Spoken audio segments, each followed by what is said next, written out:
Hello and welcome back to Reading with Mo. Today I'm going to be sharing with you all the books that I am going to attempt to get to in the month of February. My month of February, how I plan or hope for it to go is I'm going to be working on, I don't know if you guys are familiar with Emily from Books with Emily Fox. My God, my neighbors are walking around so loudly upstairs. I really hope you guys cannot hear this, but also my microphone is spazzing out right now, and so I'm just working off of the audio on my camera. We're just trying to get this video up and out for you guys. So I don't know if you guys are familiar with Emily from Books with Emily Fox, but she has this thing called her pile of shame, which is all her books that she started and set down for one reason or another, and I definitely now have my own pile of shame. And I'm trying to handle it before it gets a little bit too out of hand. I am just I guess one of my fatal flaws is I love to start books and then set them down. So I have 10 books currently in this pile right now.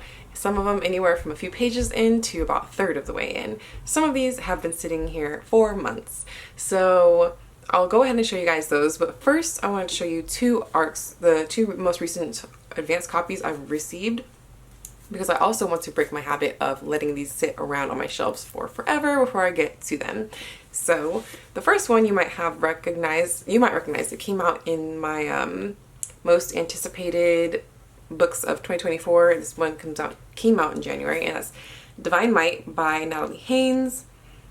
Goddesses in Greek Myth. Natalie Haynes, I've previously read one other book by her, and that was 1,000 Ships. And I read that in 2022, gave it a 5-star rating, really enjoyed it, and ever since then I've been looking forward to picking up another book by her. So this one, I believe, though, is a nonfiction book. I currently have one other book by Natalie Haynes on my shelves right now, and that's Pandora's Jar. I have quite a few of her other books on my want to read shelf, like Stone Blind and The Children of Jocasta, but this will be the one that I'm attempting to pick up in the month of February. And as the title suggests, it's about goddesses in Greek myth. It's described as a female-centered look at Olympus and the Furies, focusing on the goddesses whose prowess, passions, jealousies, and desires rival those of their male kin, including Athene, Aphrodite, Hera, Demeter, a whole bunch of them. So I'll let you guys know how that goes. And then the other book I was sent that I would like to read is called Wings of Red by James W. Jennings. This is this author's debut novel, and in it we are following the story of June, who is a 28-year-old MFA grad with a felony record, the classic young black and gifted American misfit. He's also a substitute teacher. He's also homeless. With dreams of becoming a writer, June endures trials and dilemmas as he reluctantly realizes mentoring and teaching might actually be a path forward for him. So I'll go ahead and give this a try and see how I get on with this author's writing. Now, onto the meat of this video, which is going to be my TBR pile of shame. I have 10 books here that I will be showing you and letting you know how far into them I am and the likelihood that I'm going to get to them in February, because I'm not going to get to all 10 of these because I also have other plans that I will mention after we get through this pile. First one is a book I have been reading now for months. It's one of the longest books, if not the longest book on my shelves. So the likelihood of me getting to it in February, the shortest month of the year, when I also have 2 trips planned during the month of February, is highly unlikely. But just in case you're wondering, that book is The Count of Monte Cristo by Alexandre Dumas. I'm currently on page 160, so I am a good chunk into it.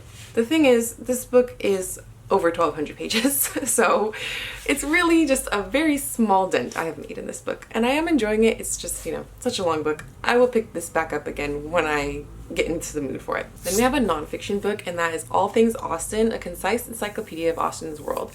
I think I started this in like Victober of last year while I was in the mood to read Victorian literature, and this is a nonfiction, and it's like an encyclopedia form, and it's going into detail about the time period around Jane Austen, which would be in the 1800s. In this encyclopedia, there are 70 entries on different items and topics that are relevant to Jane Austen's time and would help you get more of an understanding if you're reading books that she's written, or even other books written around the same time periods that she's writing about, things like servants and furniture, food, etiquette, education, all kinds of stuff like that. So I started it and I got a few in.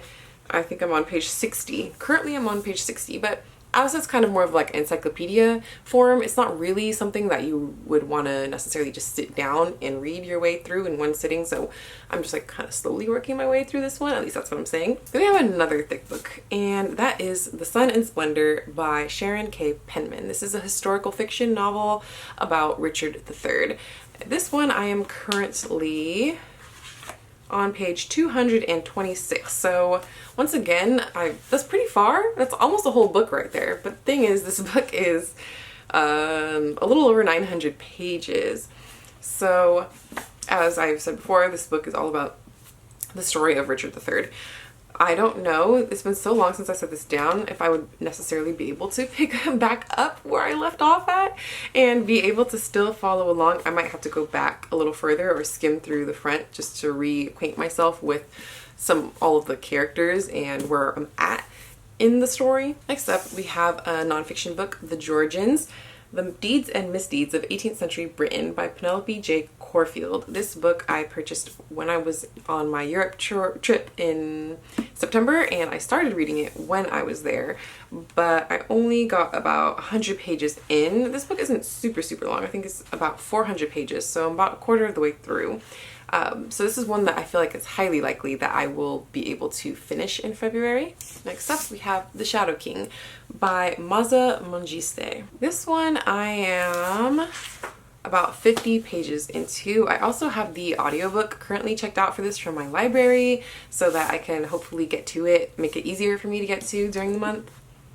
This is the story of Ethiopia set during Mussolini's invasion, which took place in 1935, and we're looking at the first real conflict of World War II, casting light on the women soldiers who were left out of the historical record. Again, I don't know if I'll be able to exactly start back where I left off at, just because I feel like with this one I could skim through and reacquaint myself because I'm not that far in with the main character that we were following. Then we have one I started randomly, and that's Beauty is a Wound by Ika Krnyawan. This one, I don't even remember how far I got into because I think I actually checked it out as like an ebook from my library one day when I was bored somewhere and needed something to read. So I don't remember now, but I don't think I got very far in, maybe like 40-50 pages. And this book takes place in Indonesia, where I believe this is told over like multi-generations. We're following our main character Dewey Ayu, her daughters, and her grandchildren. This book is described as a scathing critique of a young nation's troubled past, the rapacious offhand greed of colonialism, the chaotic struggle for independence, the 1965 mass murders of perhaps 1 million communists, followed by 3 decades of Suharto's despotic rule. I'm not familiar with any Indonesian history, so I'm hoping that I'll be able to learn something from this book. Then we have another nonfiction, and that is Chernobyl Prayer by Svetlana Alexievich.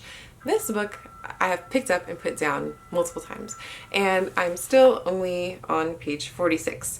The reason being, it's just so sad. It's so hard-hitting. It's all about, if you're familiar, maybe not, with the Chernobyl incident that happened with the like nuclear reactor, I believe it was, that blew up and killed people because of the nuclear radiation and really just like destroyed that area. I forget where specifically this took place. I think it was Belarus. This book has already made me tear up twice, and I am only on page 46. So yeah, I'd like to really prioritize this one for February. I feel like this could be a 5-star read as well. It's just so emotional, and it's even more impactful because it's true. Then we have a series I'll be continuing on with in the month of February that's also high priority, and that's Barchester Towers by Anthony Trollope. I finished The Warden in January, and I'm looking forward to picking up the sequel. I believe we're following more people set in this same little village of Barchester. A lot of the main plot line or threads have to do with the village's relationship with their like religious clergy, and It definitely has a lot of religious tones to this series. I'm not really sure if it'll continue that way with the next ones, but that's what I'm getting from so far, just from reading the first book, and then I started Barchester Towers, but I have not gotten far. I'm on page 60 right now. This series I am in the middle with so far. Like, I'm enjoying it, but it's not something I would highly recommend to people, and I don't see a lot of people really loving this, but it is like kind of satisfying my need for a book that falls in the like small quaint English town area, and yeah, I'm just enjoying it from that like historical aspect, and I am learning a bit more too, especially for this time period of how, like, I guess kind of just seeing how involved religion was and like how much control it really just had over people's everyday lives, and like with as far as like the I don't even know exactly what I'm trying to say, like the social hierarchy of these small English towns, and I'm sure even larger English towns at the time, but it's just the one that we're following specifically in this book is a smaller town. And lastly, we have a short story collection, and I'm only, I think, one short story. I've only read the first one so far, so I'm not far in. I'm about 30 pages into this book, and that's The Islands by Dawn Irving. And in this short story collection, we are following each story a different Jamaican woman who is the immigrant or the descendant of immigrants and has relocated all over the world to escape the ghosts of colonialism. So I just read the first one so far and actually really enjoyed that one. It was called Florida Lives, and it was so, or maybe Florida Lives. I think it's called Florida Lives. And it's so interesting. It's following this couple who moved from San Francisco to Miami, and she is a Jamaican immigrant herself, and it kind of just shows how maybe people might think like a change of scenery will change their problems, but the same problems that you have in one city are probably, especially if in your marriage, are probably going to be the same problems that you have in another city if you're not addressing the problems and just moving. I really enjoyed the first story so far, so I'm definitely curious to see how I enjoy the rest of them. So those are all the physical books that I own that I am hoping to get to in the month of February. As always, I'm sure I'll be able to get through a few audiobooks as well. I heavily rely on my Libby app for me to do that. I'll currently show you briefly what books I have checked out from my library that I'm hoping to get to. These are all going to be, for the most part, new releases. Which of these exactly I'll get to, I don't know. I just like check them all out and then see like which ones I can get to before their holds, or before like my hold time is up. I'm not going to go into the plots of all of these just because there are quite a few, and because they are recent releases. If you are curious and learning more about them, I will link my most anticipated releases for the first 3 months of 2024 video down below. You guys can check that out and get to know a little bit more.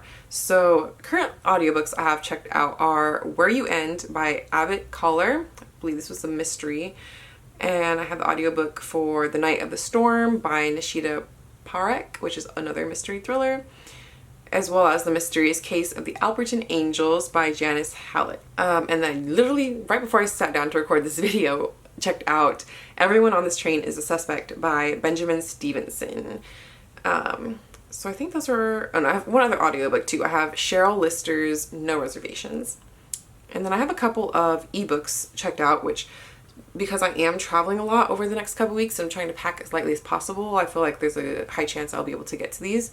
So we have My Friends by Hisham Matar, and then we have Kenning by Nisi Shawl, and Sugar Baby by Celine St. Clair. I currently have 12 books on my hold shelf at the library, but we'll see if I let any of those holds actually be checked out. Just because I already have so many books checked out from my library, I don't want to get too overwhelmed, so I may just let those holds sit for a little while. Plus, there's going to be a whole bunch of more books coming out in February that I need to get on the list for, so I'm not even going to mention those. Go watch the video if you want to hear about those. I think actually what I will do though is, if you're seeing books over here on my left, or maybe you're right, I'm not sure at this moment, these are the books that are coming out in the month of February. I'll show you the covers of them here, but if you want to, like I said, hear more about them a bit more in depth, definitely go ahead and check out my most anticipated, the most recent one, link down below. So that is it for today. I am very excited to go into February. I've had a pretty good reading month so far. I think I've read like 10 or 11 books in the month of January, so we are definitely on a good track. We're definitely having a good start. I'm having some good reads. I can't wait to sit down and record my wrap up for January for you guys, because I was having like a pretty good, and this is like a little bit spoiler, I guess, for how my reading is going so far this year.